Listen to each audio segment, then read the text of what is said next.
Hey guys, YJ here with another video. So this one's going to be a little bit different than some of the other content that I've been posting.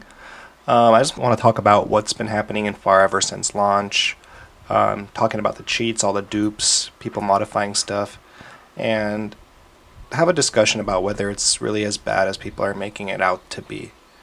If you look at the conversations going on in Discord right now or across Reddit, Steam discussions, it's very black and white, right? People are like, the game's already ruined, there's hackers everywhere, this is why it's going to die. On the other hand, you have people saying, oh, it doesn't really matter, the gear's going to be outdated, this is not that important in the long run. But I don't think it's that simple, guys. And I think a lot of it comes down to people not really understanding what kind of game Farever is, especially right now. So we can break that down first. So I'm sure everyone can agree that Farever is what we call an MMO-lite. Yeah, so you connect to a server, you can see other players, you can chat, you can kind of party through Steam, but under the hood it's not a full MMO, right? It looks like an MMO, but there's a lot of stuff that's going to be maintained client side. Sometimes the characters, I think, are saved locally, the character data is saved locally, and a lot of these systems that would be in place in a fully interactive multiplayer game, they're just not there right now, right? It's not fully server controlled like a real MMO would be. So a lot of the logic is left client side, and the server just kind of trusts whatever the client tells you. And is that necessarily a bad thing?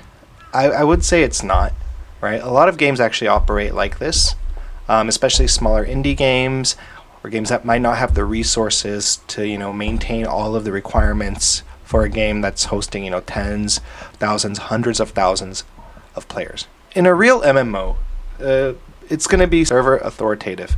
But Farever right now, most of these things are actually handled client side. Or at least the server is trusting the client way more than it should.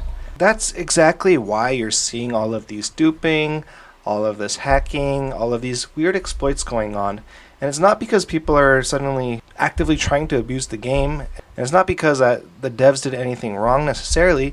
It's just that the game is still early and those systems are not locked down yet, right? And I think a lot of people are forgetting that this game has been out for like literally a week. It's early access. It's very early access. And even though Farever is a multiplayer game, what are you actually doing most of the time in game? You're sitting there grinding your own character, doing your own progression, doing your own farming runs, leveling up alts. The other people are there in the world, they're sharing the world with you, but they're not really affecting you, right? How many groups have you run with, outside of people playing directly with friends, if you're mostly a solo player? How many actual times have you sat down, found a group, tried to do something, maybe once or twice when you're struggling with the boss? But besides that, I mean, this is a game that is literally allows people to play at their own rate, at their own pace, and do what they want to do within the game, right? And there's no real economy yet, okay? So there's no actual auction house, so there's no market.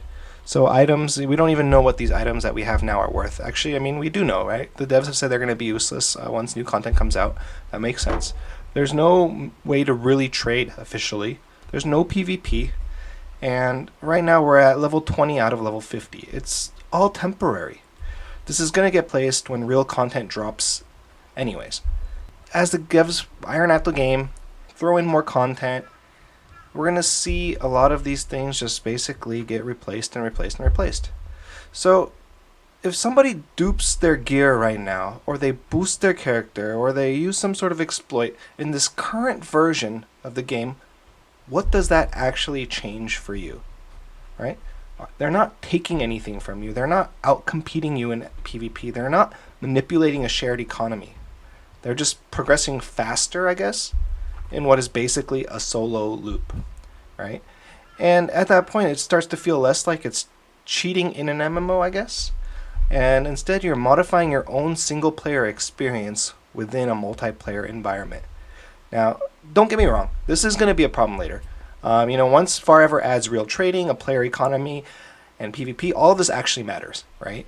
And by then, if there is a duping exploit that comes out, or people are able to manipulate basically what they're telling the server, then that's game breaking, right? And that is a completely different issue, and that is something that I'm sure that the devs are working to address and fix before they can officially announce it as a 1.0 release. But as of now, guys, we're so early at this point that, in a way, by actively sharing, different exploits, different bugs within the game, we're working towards creating a better game in the future for that 1.0 release. Right? We're basically stress testing a system that's very early, not fully built, and still missing a lot of aspects that it should have for the future. And a lot of these exploits, that's basically what it's exposing, right? Honestly, if a person can duplicate items easily, change values client side, that's not just a player issue. That's not cheaters just being terrible people. That's the game saying, hey, listen, we trust the client too much right now. And I think the better way to look at it, it's not that is cheating good, is cheating bad, cheaters suck, whatever. It's about understanding the context, guys. Farever today is not going to be the same Farever as 6 months from now, nor 1 year from now, or 2 years from now. Right now, it's basically a single player progression game. And there's very light multiplayer features on top. And in that kind of system, the impact of cheating is way more limited than people think. And that's why you can see that the devs, while obviously, for stuff that they find critical, they're addressing right away, such as the dupes that was fixed within days. Other stuff like people being able to use cheat engine or, different trainers or tools to speed hack or reduce cooldowns, it's not really game breaking, right? So, okay, so what if someone can progress faster than you or someone can kill a boss faster than you or whatever? How does that genuinely impact your game? If you're playing this game because it's fun, and you invest all of these hours because it was fun and you played it the normal way and you're having fun, why does it matter? Why does all of a sudden other people being able to do things easier impact how that is fun for you? So, yeah, I'm just kind of curious where people land on this. Do you guys really think this stuff is ruining the game? Or is this just basically what early access should look like?